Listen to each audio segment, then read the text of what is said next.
Entre sombras e sussurros eu observo. Eu sou Chiron e este é o ciclo do medo.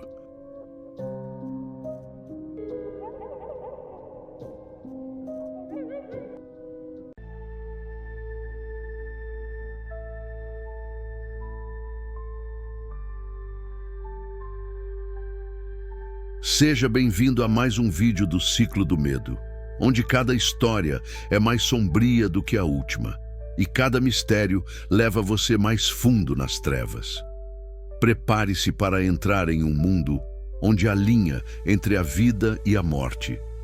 Inscreva-se no canal, deixe sua curtida e ative o sininho de notificação para você não perder nenhum vídeo. Comente o que está fazendo agora, enquanto escuta nossos relatos e de qual cidade e qual horário do dia você está nos assistindo. Fique conosco porque o que está por vir vai te deixar sem fôlego e, quem sabe, talvez te faça pensar duas vezes. Meu nome é Clara, tenho 27 anos e sou casada com o Júnior há pouco mais de 2 anos. Nosso casamento não é perfeito, mas também nunca foi um inferno. Ele é um homem bom, trabalhador, mas previsível, sempre igual, sempre no controle. Nos conhecemos na faculdade de administração e desde o início ele era muito seguro de si, o que me atraiu. Só que com o tempo, a segurança virou rotina e a rotina virou silêncio. Fui apresentada à família dele logo no início do namoro. A mãe, Dona Eliane, era uma mulher doce, mas reservada. A irmã Camila não gostava muito de mim. Isso era visível, mas sempre manteve a pose. E aí tinha ele, o pai do Júnior, Fernando. A primeira vez que vi o Fernando, eu senti meu corpo gelar. Alto, moreno, olhar firme. A barba grisalha realçava ainda mais sua presença. Ele era o tipo de homem que chegava e mudava o clima do ambiente. Nada nele era comum. Inclusive, havia algo em seu jeito que me fazia esquecer que ele era o pai do meu marido. Não sei explicar, mas quando ele apertou minha mão e me olhou nos olhos, algo dentro de mim se quebrou. Com o tempo, comecei a notar que ele me olhava também, de um jeito que ninguém mais percebia, mas eu via, eu sentia, e aquilo me corroía por dentro. Eu lutava contra aquele desejo, rezava, me afastava, mas quanto mais eu negava, mais ele crescia. E Júnior, ele continuava ali, previsível, entregue ao trabalho, aos jogos de futebol na TV, aos jantares sem conversa. Aos poucos, a culpa se tornou uma companhia constante. Eu me perguntava, como eu podia me sentir assim pelo pai do meu marido? Que tipo de mulher era eu? Mas a verdade é que em algum canto escuro do meu coração, eu queria que Fernando também me desejasse.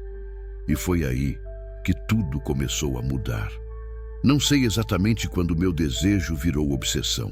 Talvez tenha sido naquele domingo em que fomos almoçar na casa dos pais do Júnior. Eu estava com um vestido leve, florido, e me esforcei mais do que o normal para parecer bonita. Ridículo, né? Me arrumar daquele jeito para o meu sogro. Mas foi mais forte que eu. Durante o almoço, Fernando mal falava. Só me observava em silêncio, entre goles de vinho e pedaços de carne.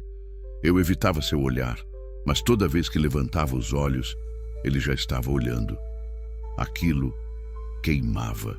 Naquela noite, tive o primeiro sonho com ele. Era vívido demais. No sonho, estávamos sozinhos na cozinha da casa dele. Ele encostava na bancada, me olhava com aquele olhar profundo e dizia meu nome em um sussurro rouco. E então, me beijava, com força, com fome. Eu acordava suando, o coração disparado, o corpo em chamas. E não era a primeira vez que isso aconteceria. Durante dias, esses sonhos se repetiram. Variavam os lugares, mas o desejo era sempre o mesmo. Eu tentava agir normalmente, fingia que estava tudo bem, mas minha cabeça estava longe, longe demais. Comecei a procurar pretextos para ir na casa da sogra. Inventava desculpas. levava bolo, flores, falava com Camila, ajudava a dona Eliane. Tudo para ver ele. E então aconteceu algo estranho. Fui até uma loja de artigos esotéricos, dessas que tem cheiro de incenso, cristais e tarôs. Porque uma amiga disse que me faria bem equilibrar minha energia. Até aí tudo bem. Mas quando entrei na loja, a dona, uma mulher de olhos claros e pele escura, olhou para mim e disse: "Você está mexendo com algo que não entende. Cuidado." Fiquei paralisada. Eu não tinha falado nada, nada. Mas ela olhou dentro de mim como se soubesse. Sorriu e voltou a organizar umas velas. Fui embora tremendo, mas aquilo ficou martelando na minha cabeça. Será que alguém podia ver o que eu estava sentindo? Ou pior, o que eu estava desejando? Naquela mesma noite, sonhei de novo com Fernando. Mas dessa vez, havia alguém nos observando na sombra. Uma presença fria, parada, quase invisível. Acordei chorando. Pela primeira vez senti medo, mas era tarde demais. O desejo já estava enraizado em mim. Depois daquela noite, tentei evitar a casa dos meus sogros por um tempo. Falei para o Júnior que estava cansada. Inventei compromissos, dores de cabeça, qualquer coisa. Eu sabia que, se continuasse indo lá, uma hora ia acontecer algo que eu não conseguiria desfazer. Mas parece que quanto mais a gente tenta fugir de um desejo, mais ele nos persegue. E ele me perseguia até no cheiro do perfume de Fernando que ficava no carro do Júnior.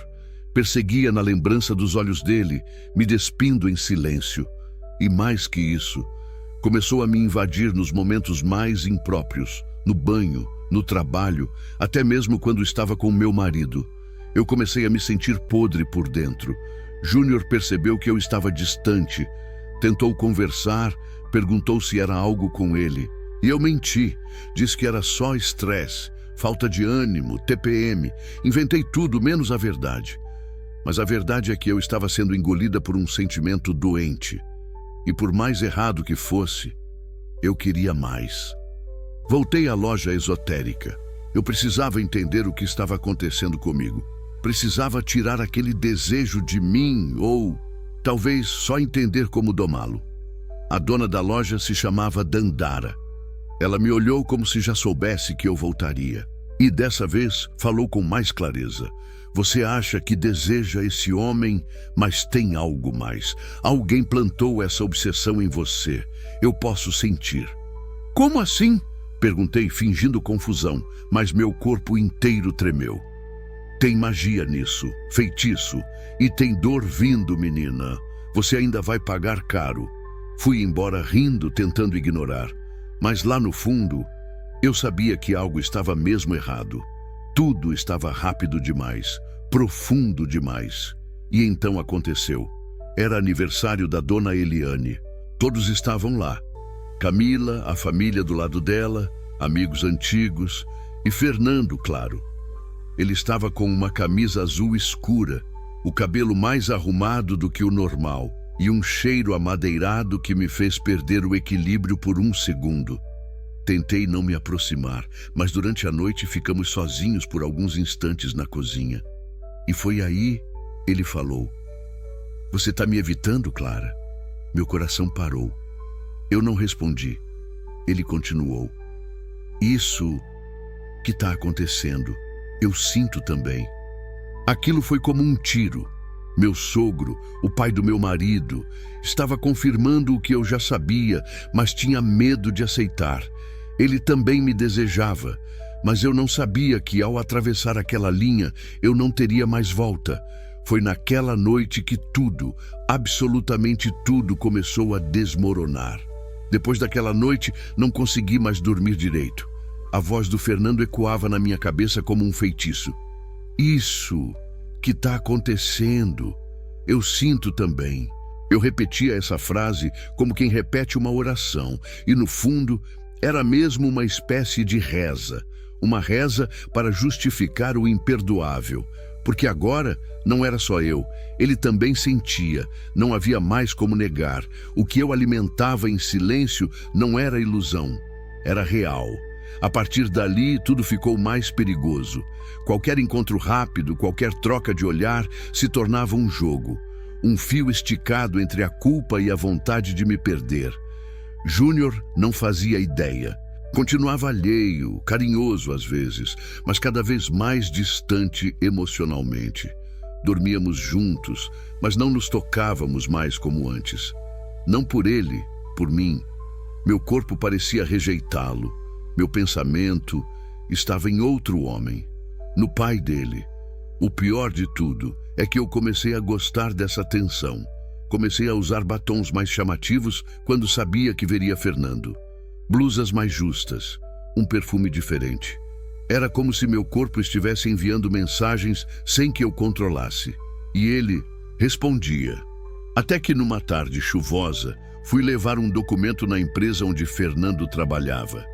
Júnior havia me pedido o favor de entregar pessoalmente, já que ele estava preso em uma reunião. Era uma oportunidade pequena, mas o universo parecia conspirar. Fernando me atendeu na sala dele. Estávamos sozinhos e eu, completamente nervosa. Você sabe que isso não vai acabar bem, né? Ele disse, caminhando devagar até mim. Já acabou bem alguma vez? Rebati, antes mesmo de pensar. Ele parou bem na minha frente. Olhou no fundo dos meus olhos. Eu sonhei com você essa noite. Eu sonho com você quase todas.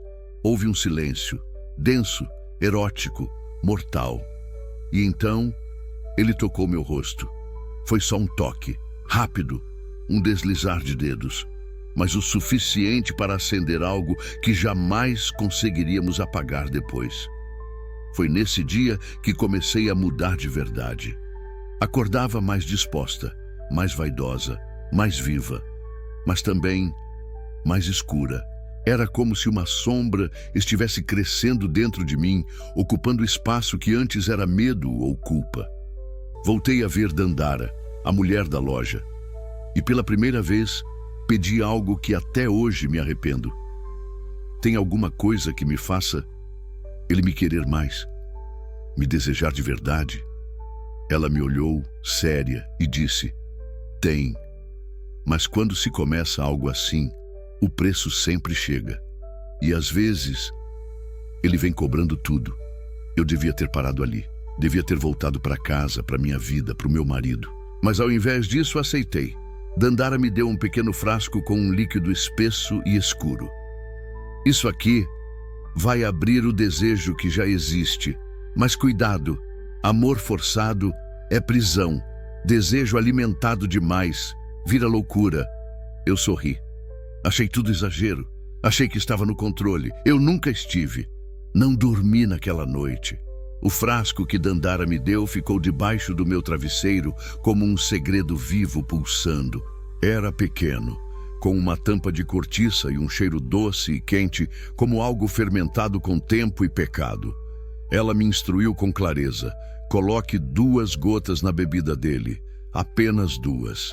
O desejo já existe. Isso é só um empurrão. Esperei pelo momento certo. E ele veio mais rápido do que eu imaginava. No fim de semana seguinte, Dona Eliane viajou para visitar a mãe doente no interior. Camila estava em um retiro espiritual.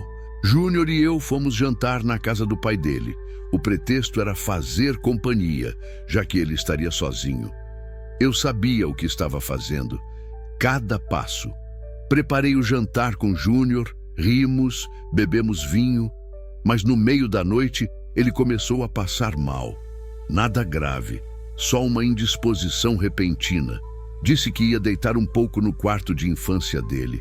E então, ficamos eu e Fernando, sozinhos, na sala, no silêncio. Foi ali. Aquele era o momento. Fui até a cozinha, preparei 2 taças de vinho e discretamente derramei as 2 gotas no copo dele. Minhas mãos tremiam. Eu não sabia se era medo ou ansiedade. Voltei com as taças. Ele me agradeceu com um sorriso leve. Obrigado por estar aqui, Clara. Sua presença me faz bem. A frase era simples, mas para mim foi tudo. Conversamos por alguns minutos e então, do nada, o clima mudou. O olhar dele pesou. A voz ficou mais baixa, mais arrastada. Ele se aproximou devagar, como se estivesse sendo puxado por algo maior do que ele. Você tem ideia do que está fazendo comigo? Ele disse, já colado em mim. Meu corpo tremia. O vinho queimava na garganta. Eu sussurrei, tenho. Ele me beijou ali, no sofá da casa onde criei memórias com meu marido. O beijo não foi calmo, nem hesitante. Foi faminto, proibido, carregado de culpa e desejo guardado demais. Nos tocamos como dois condenados. Eu sentia o mundo rodar, mas também sentia algo estranho no ar. Uma energia pesada, quase elétrica. As luzes piscaram por um breve segundo e ele até comentou, acho que vai chover forte hoje. Mas eu soube, aquilo não era só tempo, era aviso. Naquela noite, entreguei meu corpo ao meu sogro. E mais do que isso, entreguei minha alma a algo que eu ainda não entendia. Quando tudo terminou, deitamos em silêncio. O peso da culpa veio logo em seguida. Eu chorei, em silêncio, para que ele não percebesse. Mas ele percebeu. Você acha que a gente vai conseguir fingir que isso não aconteceu? Ele perguntou. Eu não respondi, porque eu sabia que a partir dali não haveria mais fingimento. Havia começado. E nada, nem ninguém, sairia ileso. Depois daquela noite em que Fernando apareceu no meu prédio, as coisas começaram a sair do controle. Ele me queria o tempo todo. Mandava mensagens no meio da madrugada, perguntava onde eu estava, com quem, por quê. Eu havia conseguido o que queria. O homem desejava cada pedaço de mim, mas aquilo não era mais paixão, era posse. Um veneno doce que eu mesma escolhi beber. Júnior, cada vez mais desconfiado, começou a me observar diferente. Mexia no meu celular quando achava que eu não percebia. Me perguntava coisas sutis, mas cheias de veneno. Tá feliz, Clara? Porque às vezes parece que você tá em outro mundo. E eu estava mesmo. Um mundo onde a culpa e o prazer andavam de mãos dadas e eu já não sabia mais quem era. Fernando passou a querer mais. Dizia que pensava em contar tudo, que queria me tirar de Júnior. Aquilo me assustou. Ele não era mais o homem sóbrio, contido, que me olhava em silêncio. Era outro, mais sombrio. A gente não precisa mais se esconder, ele me disse num impulso. Fernando, não. Isso é uma loucura. Loucura é te querer e não ter você. A cada encontro, algo estranho acontecia. Um vidro quebrava sem motivo. Uma luz piscava. Uma porta se fechava sozinha. Pequenas coisas que me davam calafrios. E então, um dia, recebi uma mensagem no meu celular. Número desconhecido. Apenas uma frase. Você abriu uma porta que não pode mais fechar. O número sumiu logo depois. Comecei a ouvir sussurros à noite. Vozes que vinham dos cantos escuros da casa. Pareciam me chamar pelo nome, mas de uma forma que me fazia chorar de medo. O espelho do banheiro embaçava sozinho, mesmo sem banho quente. Às vezes, surgiam palavras escritas nele, borradas, distorcidas, como um aviso, como uma ameaça. E Dandara continuava desaparecida. Perguntei aos vizinhos da loja.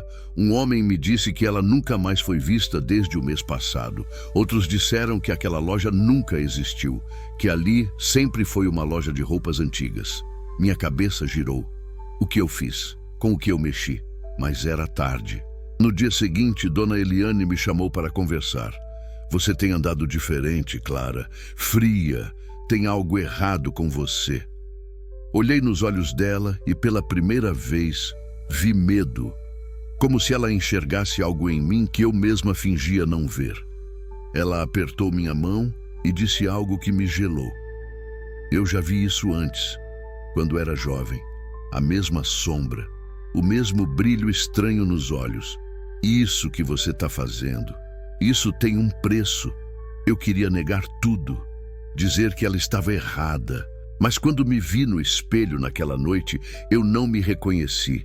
Meus olhos estavam mais escuros, como se uma outra versão de mim estivesse me ocupando por dentro. E então, no silêncio da madrugada, ouvi aquela mesma voz que vinha dos sonhos, sussurrando atrás de mim, como se estivesse dentro da parede. Você quis isso, agora vai até o fim. Eu não sabia mais o que era sonho e o que era real. Acordava com arranhões nos braços, hematomas nas pernas, marcas que eu não lembrava de ter feito. No começo, pensei que estava me machucando dormindo. Depois percebi, aquilo vinha das madrugadas em que eu sonhava com ela. A figura da mulher encapuzada aparecia cada vez mais nítida, em pé, no canto do quarto, observando. Nunca falava, só me encarava com aqueles olhos vazios.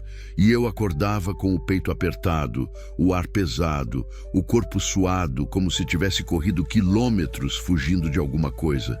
E ainda assim, continuava me encontrando com Fernando. Nos víamos em motéis baratos, às vezes na própria casa dele quando o Júnior estava fora. O desejo era urgente, doentio. Eu já não sabia se era amor, necessidade ou maldição.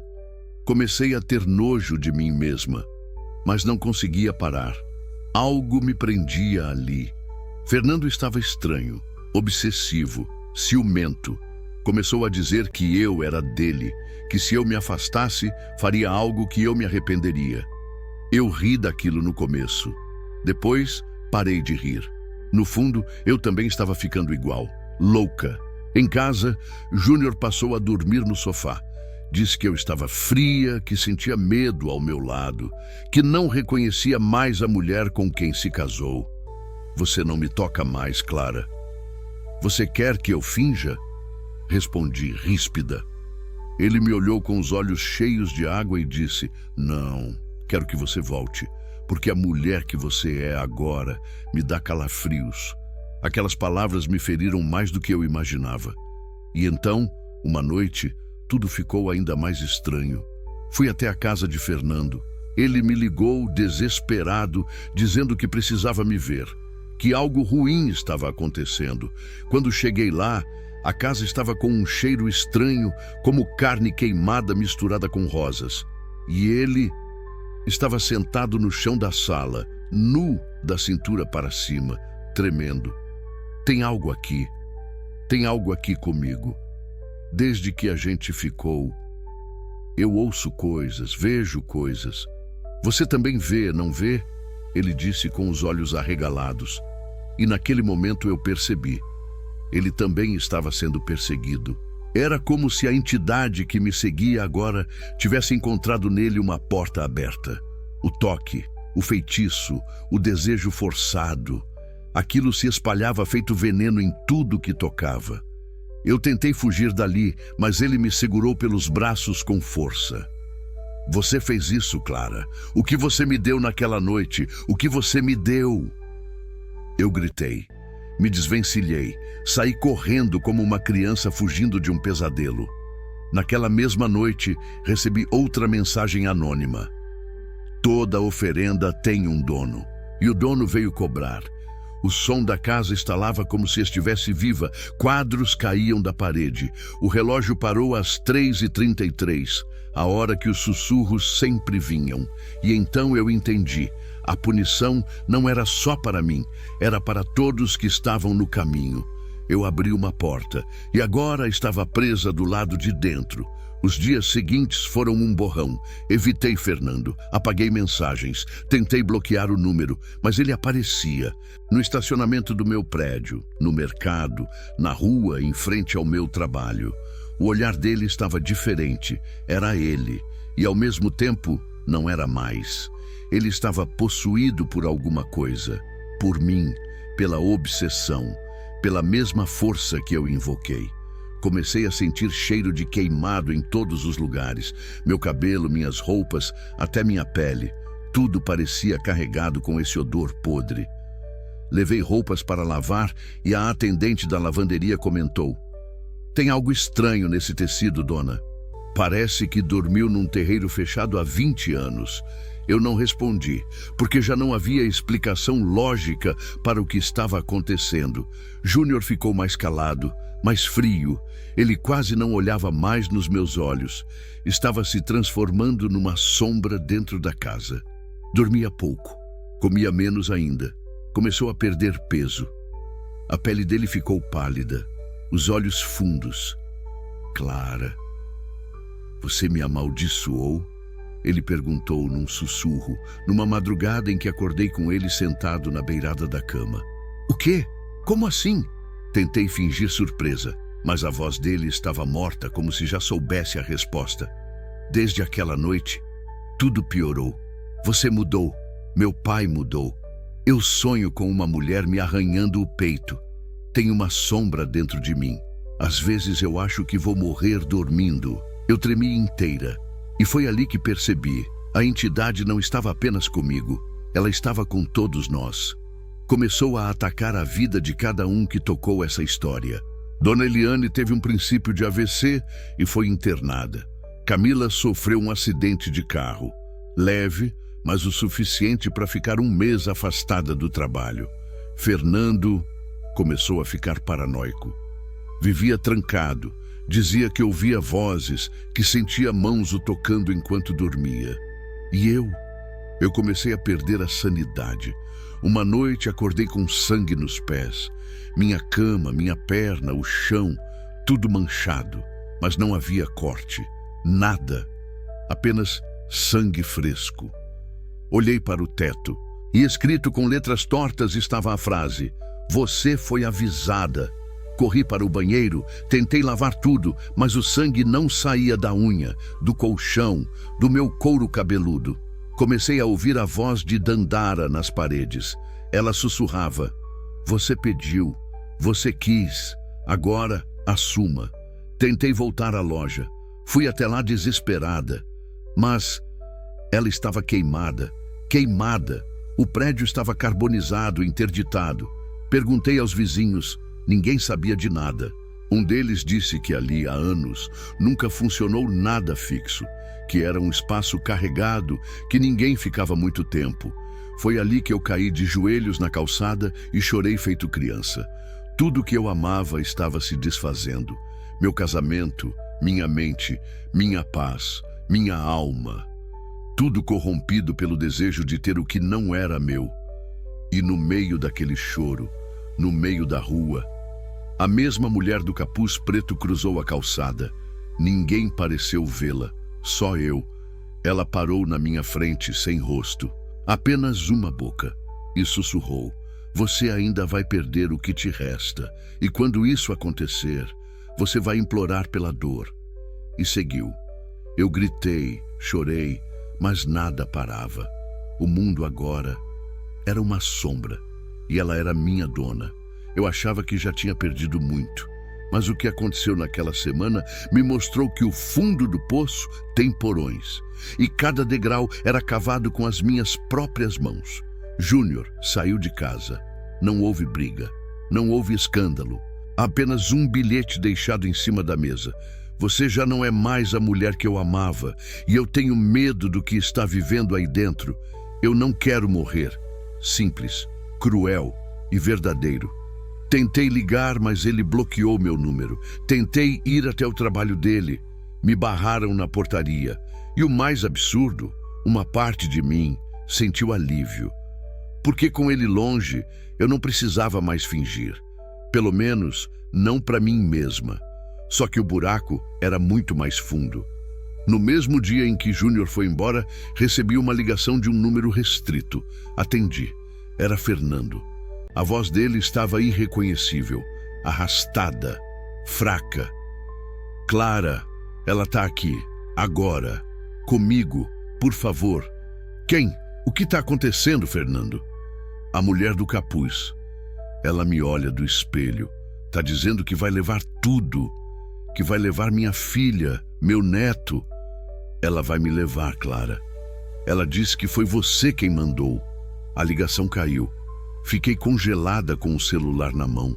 Por minutos. No mesmo dia à noite, Camila me ligou gritando desesperada: Meu pai, ele está internado. Ele surtou, Clara. Ele tentou se jogar da sacada do apartamento dele. Corri para o hospital como se minha alma ainda pudesse evitar o pior. Mas ao chegar, vi o corpo de Fernando contido por enfermeiros, gritando com olhos arregalados: Clara! Clara, é a porta! Clara, é o mal! Todos me olharam. Médicos, parentes, enfermeiras. Eu fiquei ali, paralisada. Vi os olhos dele encontrarem os meus. E naquele momento ele me odiava, ele me culpava. E ele estava certo. Fui embora sem dizer uma palavra. Atravessei a noite como uma sombra. Sentia que a cidade me cuspia, que o mundo me rejeitava. Cheguei em casa e tudo estava escuro, mesmo com a luz acesa. A sombra da mulher encapuzada estava ali, no canto da sala, sentada no sofá onde eu e Fernando nos tocamos pela primeira vez. Não fugi. Sentei no chão e chorei. Você me venceu, eu disse. É isso que você queria, né? Me ver sozinha, destruída, apodrecendo por dentro. Ela não respondeu, mas pela primeira vez chegou mais perto e sussurrou com a voz de Dandara. Você quis que ele te tocasse, agora eu toco tudo. As luzes apagaram. Os copos da cozinha explodiram. Meu corpo foi arrastado pelo chão por uma força invisível. Rasguei os joelhos, bati com a cabeça na quina do móvel. E mesmo assim, eu não conseguia gritar. Fui largada no chão da cozinha, encolhida, fraca. Quando acordei, horas depois, havia uma palavra escrita com sangue na parede. Agora vem a perda. Foi aí que eu entendi. Não era mais sobre dor, era sobre destruição. E a próxima coisa a cair seria tudo que eu mais amava. Depois daquela noite, não consegui mais dormir. Fiquei dias trancada em casa. As luzes piscavam o tempo todo. A TV ligava sozinha em canais que não existiam. A geladeira desligava. A água da torneira vinha vermelha por segundos, como se sangrasse. E eu só observava. Já não me assustava. Já não lutava. Era como se estivesse esperando pela sentença. O que eu não esperava é que a entidade começaria por onde mais doía. No sábado, recebi a visita de Dona Eliane, a mãe de Fernando. Ela chegou sem avisar. Me abraçou sem dizer uma palavra. O olhar dela estava carregado, mas não de raiva, de pena. Meu filho está morrendo, Clara, morrendo de dentro para fora. Ela disse com a voz fraca. Eu não sei o que houve entre vocês. Nem quero saber. Só vim te dizer uma coisa. O quê? Ela me olhou com tanta dor que senti vergonha de existir. Tem algo colado em você. Algo que só cresce. E se você não cortar isso logo, vai levar todo mundo junto. Até quem te ama sem saber por quê. Eu chorei. Pela primeira vez em dias. Não por remorso, mas porque senti que pela primeira vez alguém me via de verdade. Naquela noite, decidi que precisava ver Fernando uma última vez. Queria tentar pedir perdão, dizer alguma coisa. Mas ao chegar no hospital, ele estava em coma. O coração dele simplesmente desacelerou durante a madrugada e apagou.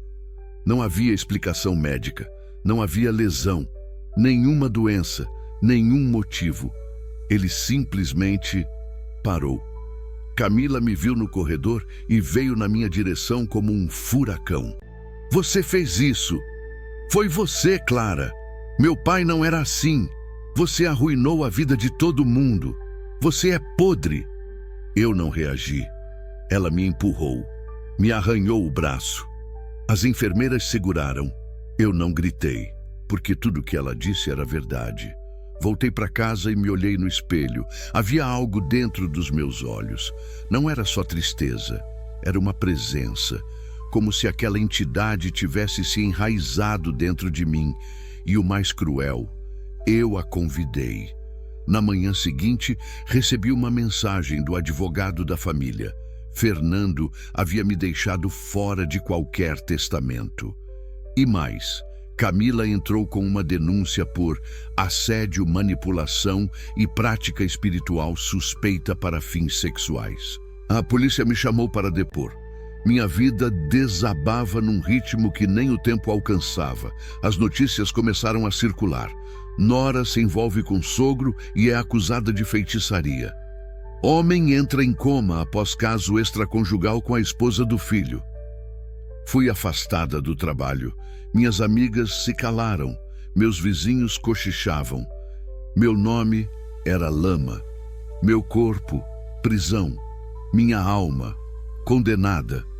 E o mais assustador, eu comecei a gostar da dor. Era como se a entidade tivesse feito morada em mim.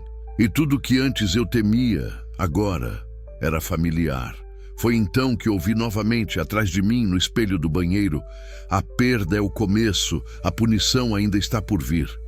E eu sorri, porque finalmente entendi que o inferno não começa depois da morte. Ele começa quando você deixa de sentir culpa. Eu comecei a definhar. Não era drama, não era exagero, era físico. Perdi 8 quilos em 2 semanas. Meus dentes começaram a doer, sem motivo. Minhas unhas rachavam no meio. Meu cabelo caiu em tufos.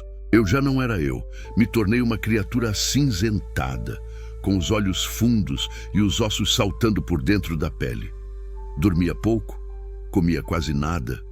Vomitei sangue 3 vezes e ainda assim não fui ao médico. Pra quê?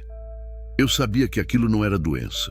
Era dívida, uma dívida que eu mesma criei, por orgulho, por desejo, por achar que o universo era uma máquina de pedir. No fim daquela semana, recebi um envelope debaixo da porta.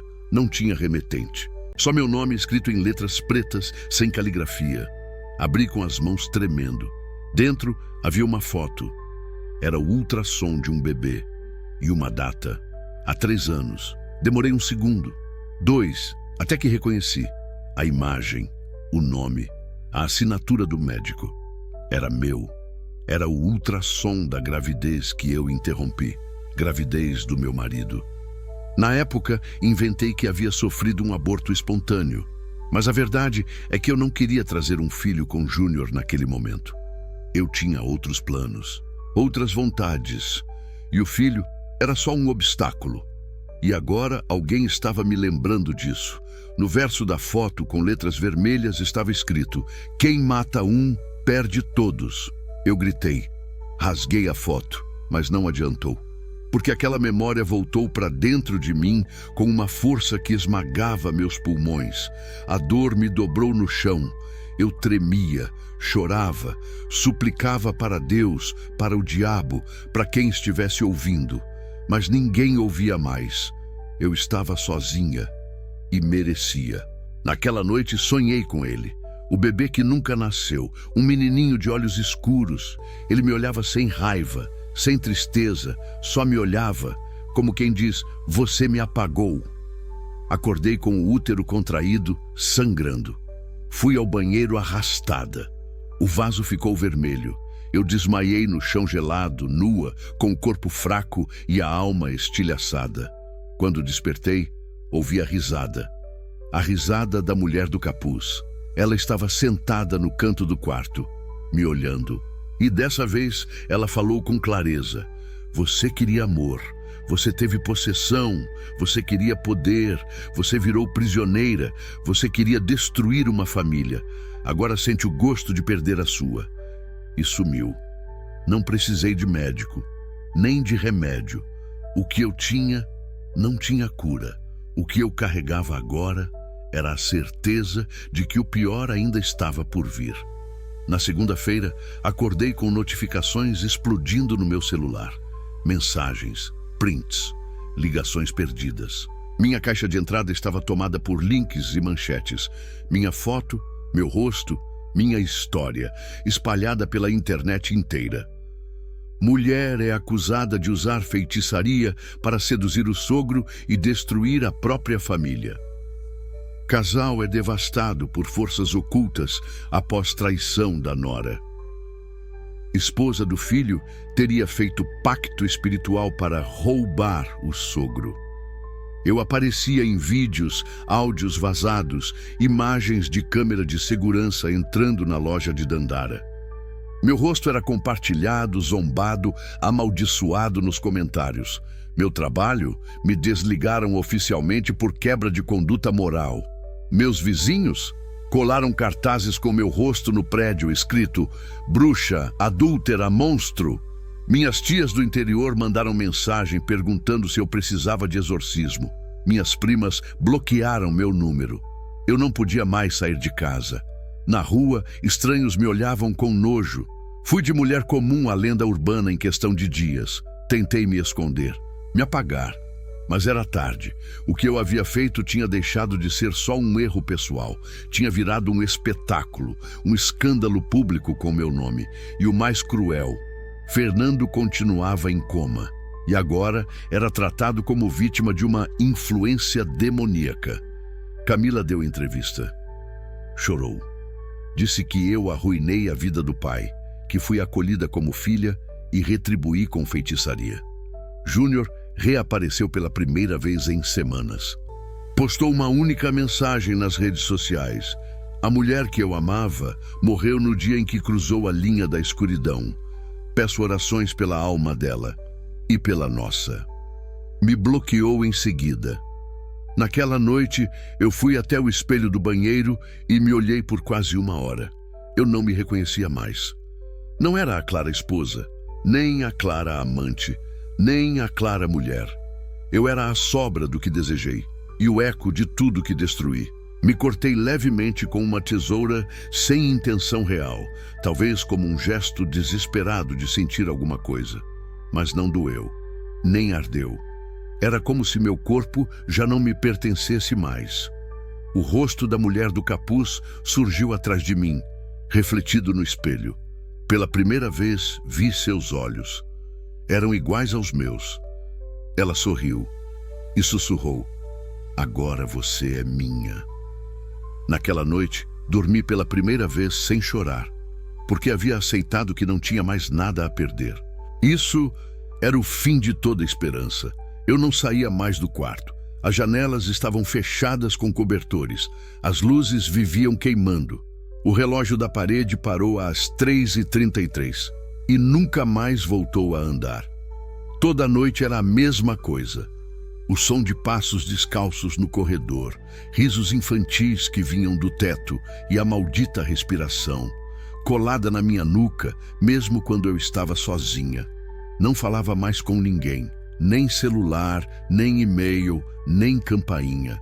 Era eu e ela, a entidade. E então, numa madrugada fria de domingo, algo mudou. A porta do meu quarto se abriu sozinha. Esperei.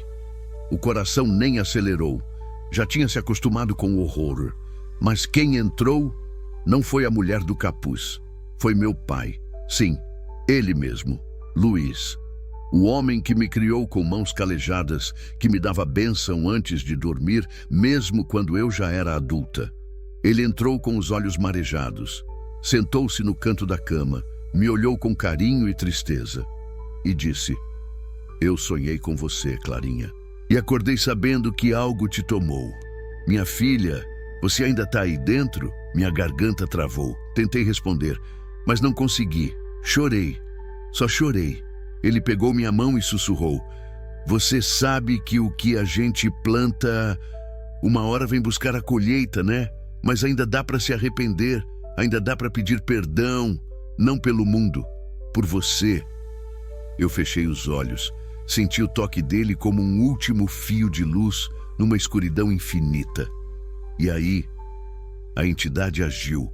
Ouvi um estalo seco. Quando abri os olhos, meu pai estava imóvel, caído no chão. Corri até ele, desesperada. Sacudi, gritei, implorei. Ele ainda respirava, mas não respondia. Os olhos abertos, vidrados, a boca levemente aberta. Chamei a ambulância. Ele foi levado e horas depois recebi a notícia: AVC hemorrágico, estado vegetativo. A médica me disse: foi como se o cérebro dele desligasse por completo. Do nada. Não houve gatilho nem histórico, apenas um colapso. E eu soube. Fui eu. Ou melhor, foi o que mora em mim agora. A entidade cumpriu o que prometeu, agora vem a perda. E ela não se referia só a Fernando, nem ao meu nome, nem ao escândalo. Ela ia arrancar tudo, um por um, e deixar só o vazio. Naquela noite sentei no chão do banheiro completamente nua, em frente ao espelho. Peguei batom vermelho e escrevi no vidro: "Você venceu." O espelho rachou. E atrás do meu reflexo vi o capuz levantar, e o rosto dela era igual ao meu, mas sorrindo. Acordei com silêncio. Não era um silêncio qualquer. Era o tipo de silêncio que grita, que pressiona o peito, que te faz sentir que o mundo, de repente, esqueceu que você existe. Levantei da cama, ou melhor, do colchão sujo no chão. O apartamento estava escuro, abafado, com um cheiro estranho, como coisa apodrecendo. Fui até o espelho e não vi meu reflexo. Não estou exagerando. Eu não estava no espelho. A parede estava ali, o vidro, as rachaduras, mas nada refletia. Toquei meu rosto, minha pele. Meus dedos ainda estavam ali, mas algo dentro de mim tinha ido embora. Era como se Clara tivesse morrido e só restasse um corpo ocupando espaço. E então o celular tocou. Era uma ligação do hospital. A voz do médico era fria, direta. Seu sogro, Fernando, faleceu hoje às 5h27 da manhã. Silenciosamente, como se estivesse sendo libertado de algo. Desliguei sem dizer nada. Não chorei, não gritei, porque eu sabia. A entidade havia terminado o que começou. Fernando se foi. Meu pai estava em estado vegetativo.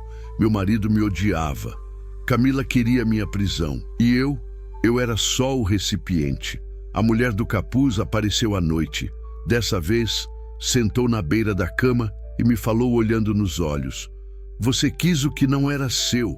Usou forças que não entendia e agora carrega o preço. O que mais você quer de mim? Perguntei com a voz fraca. Ela sorriu e respondeu com uma calma que me destruiu. Seu nome. A última coisa que ainda te faz ser você. Na manhã seguinte, a polícia bateu à porta. Fui presa, indiciada por fraude espiritual, manipulação emocional e possível participação indireta na morte de Fernando. Na delegacia me pediram os documentos. Procurei na bolsa, na carteira, no celular. Nada tinha meu nome, nenhum RG, nenhum CPF. Meu rosto sequer era reconhecido no sistema digital. O policial me olhou desconfiado. Senhora, de quem é essa identidade aqui? É minha, Clara Albuquerque. Ele analisou, fez uma busca e então respondeu: Clara Albuquerque morreu há 2 dias. Foi encontrado o corpo de uma mulher com esse nome em um hospital psiquiátrico. Já foi reconhecida pela família. Enterro amanhã. Eu congelei, não consegui respirar. Como assim? Eu tô aqui. Eu sou Clara. Senhora, você não é ninguém segundo o sistema. Você não existe. E eu entendi. A entidade tomou tudo, até meu direito de existir. Na cadeia, não me chamam pelo nome, me chamam de a sem identidade, ou pior, a bruxa. Fico isolada, numa cela fria, sem espelho, sem relógio, sem passado. Não recebo visitas, não recebo cartas. Nem mesmo Camila ou Júnior compareceram à audiência. Dizem que a promotora chorou lendo os autos. Dizem que a juíza teve calafrios quando escutou as fitas. A voz de Dandara descrevendo a oferenda. Meus próprios áudios pedindo que ele me ame, nem que eu precise pagar com a alma. Eles escutaram, e a justiça dos homens fez o que podia. Fui condenada. 8 anos por manipulação emocional com agravante espiritual, mais 3 por falso testemunho e a perda definitiva da guarda sobre qualquer herança ou vínculo familiar com Fernando. No papel, eu era uma criminosa. Na prática, eu era um corpo vazio num mundo que me esqueceu. No entanto, a maior punição não veio da justiça. Veio na noite do aniversário de Fernando. Lá na cela, ouvi um canto abafado, como se um coral entoasse algo distante. Levantei da cama. Na parede oposta, escreveu-se sozinha uma frase, em sangue: amor roubado se paga com solidão eterna. E então, eu vi todos. Vi Fernando jovem, me olhando com os mesmos olhos de quando tudo começou. Vi Camila criança, com as mãos ensanguentadas apontando para mim. Vi meu pai no hospital imóvel, com lágrimas caindo mesmo inconsciente. Vi o bebê que nunca nasceu. Todos me olhavam, e atrás deles, ela, a mulher do capuz, com o meu rosto, com a minha voz, com a minha alma. Ela se aproximou da cela. Encostou a mão na grade e disse: agora que você pagou, Clara, resta só mais uma parte. Qual? Perguntei num fio de voz. Ela sorriu. Calma. Você vai viver, para sempre, para lembrar. Desapareceu, e eu fiquei, condenada a viver, sem nome, sem ninguém, sem perdão. Porque a pior punição não é morrer, é viver com o peso de ter destruído tudo por algo que nunca foi amor. Foi obsessão, foi ego, foi bruxaria. E o universo cobrou cada centavo. Agora, quando as luzes da cadeia se apagam, eu me deito. Fecho os olhos e escuto a voz da mulher que um dia fui. Aqui jaz Clara Albuquerque, morta em vida, viva na culpa. Se você curtiu esse vídeo, não esquece de deixar o seu like e se inscrever no canal. Isso ajuda demais a gente a continuar trazendo mais conteúdos incríveis para você. E claro, ativa o sininho para não perder nenhuma novidade por aqui.